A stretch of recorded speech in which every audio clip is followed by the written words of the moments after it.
Are you ready to have your mind blown?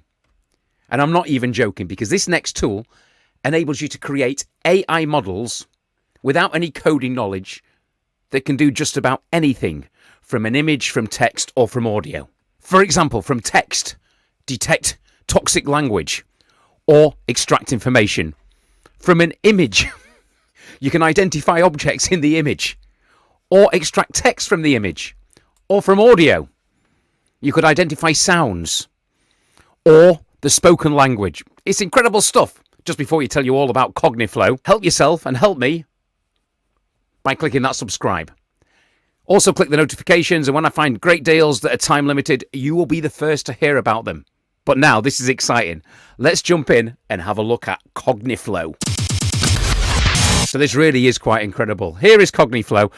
Here are some of the experiments that people have already created, and you can see there's lots for text. And you can see, what can we have?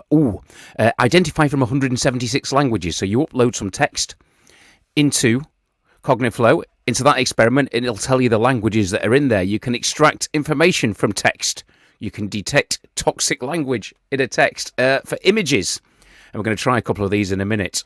You can identify objects and images, extract the text from an image. For audio, you could identify sounds that are playing in some audio, or which spoken language is in the audio.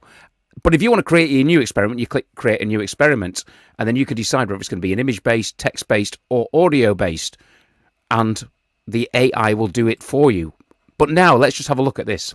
So we're going to use one of the images. Hang on. So we're going to public experiments and identify objects in an image. Let's just see how good this is.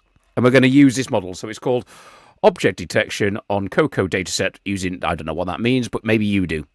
But basically, I'm going to drag an image, which I've got from a free pick site, so I must give it a credit. So just in case I forget, this is credited to, hang on, there you go. Thank you to DC Studio on free pick for letting me have that image. There you go. I'll try and paste that in the text. That's one of the hardest things I find, is trying to find images to use with stuff. And it's uploading it. If it's a bit slow, this is my last day in the lakes. And the internet is actually slower this morning. I am going to make another video about how I bond the signals using a piece of software called Speedify. But I'm just filling time now while this is loading. Yeah, because I'm not bonding today, and it's very, very slow. Here we go. We might have to edit this bit out. Come on. Yeah, it's weird how you can be in the same spot on one day the internet's great. Right. Okay. So actually it was taking time, not because the internet was slow. It was taking time because it's identifying the images. Look at this. This is incredible. So AI has identified, has it done it correctly? Can you see this? It's identified a chair. It's identified, what's that? It's identified the microwave. I'm just hoping this is blowing your mind. I mean, you might say, well, what's the point of that? What's the use of that? But it just gives you an idea of the potential. It's saying that it's identified an orange. That's on the fruit bowl, if you remember. Hang on, let me show you the original picture. Where is it? So there you go. There's the original picture. So that I could upload any picture at all, and I could tell it to identify the objects. But if you look at the...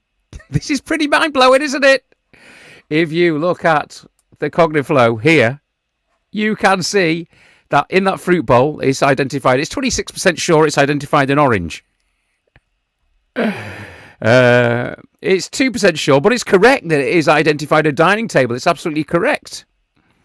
It's only 2%. I think that's what the percentages are, how sure it is. It's 11% sure that's a bowl.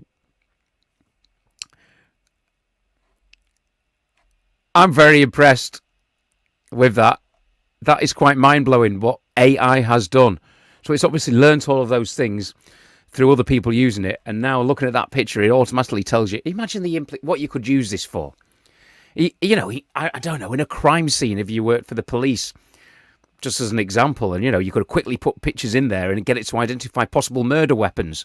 I'm being a bit heavy, but you see the potential. If you want to try an experiment, you click on a new experiment and say an image-based experiment, and you want to create the experiment and choose a representative image. So let's use that kitchen one again.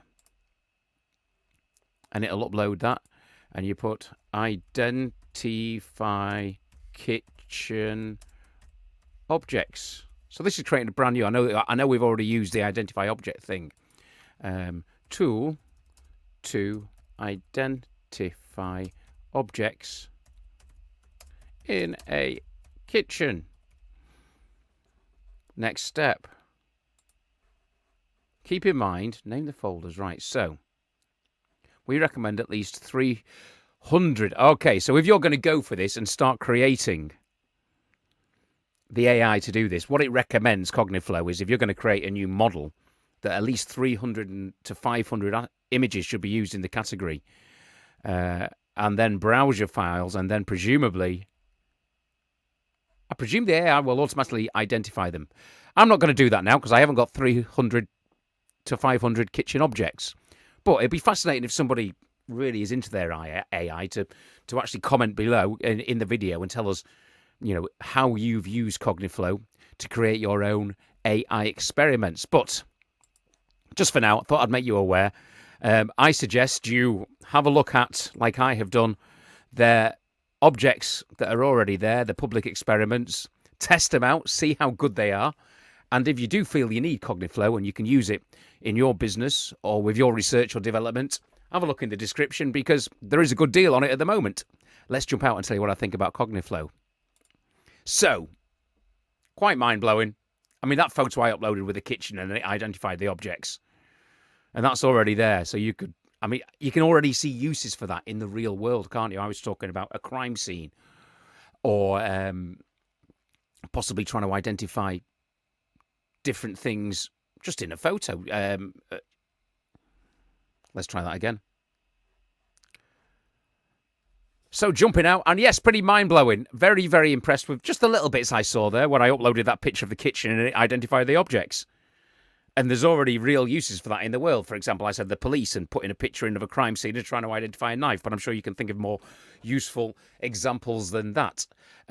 So it is still a very new area, but I do find it fascinating, and it'd be very interesting for you if you are really excited by AI to sign up for Cogniflow, try and create some experiments, because I haven't got the time, I'll be honest with you, to upload 300 to 500 pictures to try it out. But you might do that as part of your day job and tell me how it works. And also, I suggest you come online, you register for it, and you try the existing experiments, the public experiments. If you do like it, have a look at the link in description. It is a lifetime deal link at the moment. That might change in time and it might become subscription, but do check out that link and hopefully you will get a great deal. And we'll see you next time with more videos. I look forward to hearing what you think about Cogniflow in the comments. I'll see you next time.